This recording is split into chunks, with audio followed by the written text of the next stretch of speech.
ecedexus.org. We're in Exeter, just outside the cathedral. Very sunny, but a very cold, windy day. And we met another contemporary artist in the community, quite by chance. But this is Stone. Good to meet you. Hello, Jim. Nice to meet you.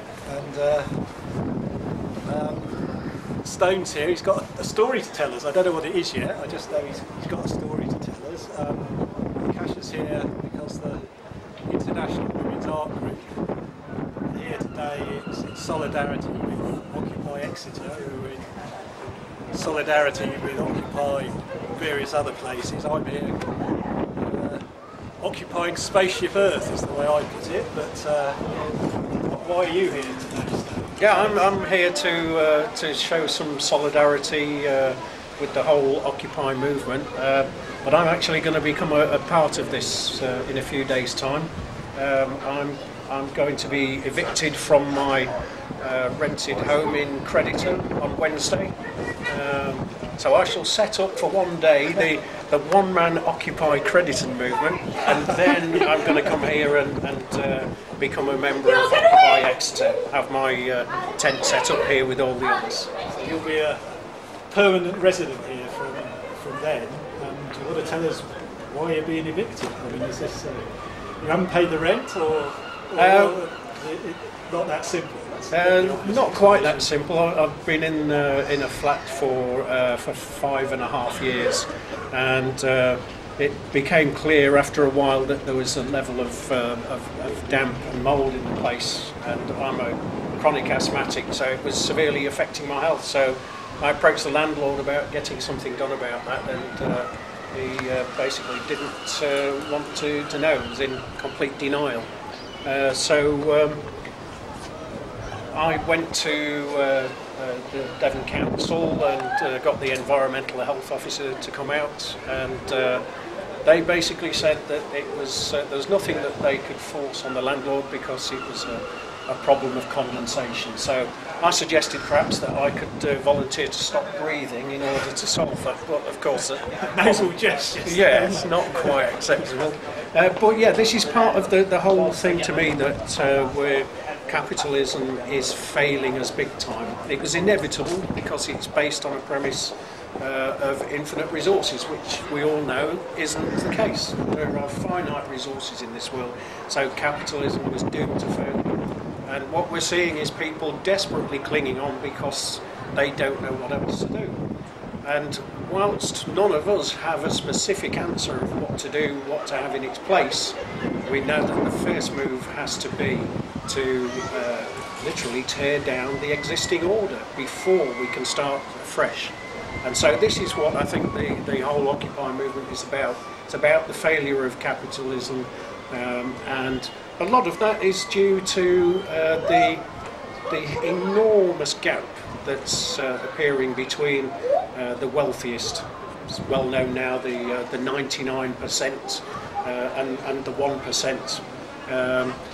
So it's about that ever-widening gap, and we must make moves to bring things back to more of a level by breaking down this corrupt banking system, whereby fractional reserve lending means that they're literally inventing money.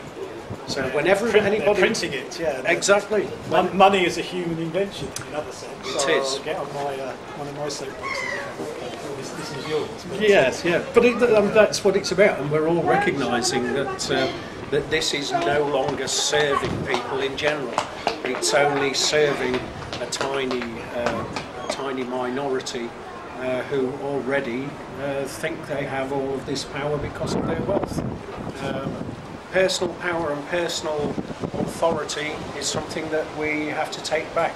We can all look after each other. We don't have to continue this dog-eat-dog scenario. It's literally about recognising that we all have to look after each other. yeah. We're in frame. Sorry, our camera lady is making signals at us. If you can just turn off, yeah.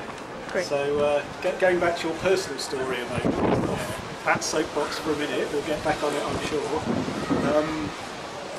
So the environmental health people couldn't help, the landlord wouldn't help. Just you stopped paying rent in protest, or Yes, well, you're out of a job, you can't afford the rent anyway, or well, I've been self-employed as a photographer since I moved to Devon in 2002, and I'm not a particularly commercial person. I'm more of an artist. So I've been doing a lot of work, pretty much very cheaply or even for free, especially for charities. I do a lot of work free for charities. I'm a trustee of the Snooky Trust in Dawlish.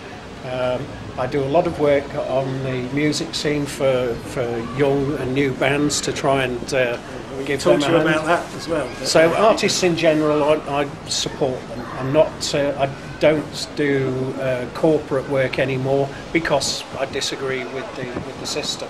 So I've been living very frugally, and of course, in the last few years, the digital revolution has meant that there are many more people who will do photography for nothing. So what little income I was getting has literally been stripped away now. So I've been receiving housing benefit. Because the council weren't able, or considered they weren't able to force the landlord to address this problem, I ultimately said the only thing I can do is to stop claiming my housing benefit in order to stop the landlord getting his money and use that. And as soon as I did that, of course, he went to court and got a court order. And because I don't have any savings, I wasn't able to contest that. So it's literally led to me being evicted this coming Wednesday. But rather than this being a time of great anxiety of losing my home, I see this as an opportunity, almost an adventure.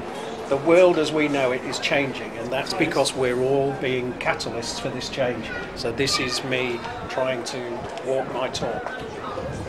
Good stuff.